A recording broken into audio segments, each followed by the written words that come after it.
আসসালামু আলাইকুম, আশা করি সবাই ভালো আছেন।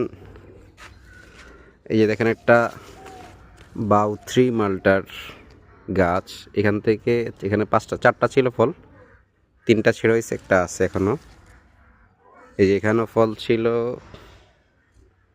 এই যে এখানে ফল ছিল, এখানে ফল ছিল, এই যে এদিক ছিল, এই যে এখানে আবার, এইখানে এটা আবার ছোট ফলেই একটা আছে, এখানে আছে। এই যে এক থোকাতেই দেখেন, মাশাল্লাহ, একটা দুইটা তিনটা চারটা আছে এক থোকাতে। এখানে আবার এক থোকায় আছে দুইটা।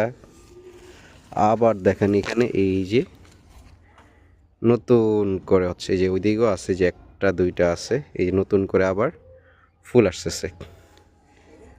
এখানে ফল ছিল, এগুলো সব হারভেস্ট করা হয়েছে। এখানে ফল ছিল মোটামুটি, ওই দিন আমরা প্রায় 15-20টার মতো পারছি। ছাদ বাগানে এরকম একটা মালটা গাছ থাকলে আর কি লাগে বলেন। মাশাল্লাহ, এই ধরতেছে, ফুল আসতেছে, এইটা এখানে ফুল আসতেছে, এইদিকে সামনে ফুল আসবে, উপরের দিকে ফুল চলে আসবে।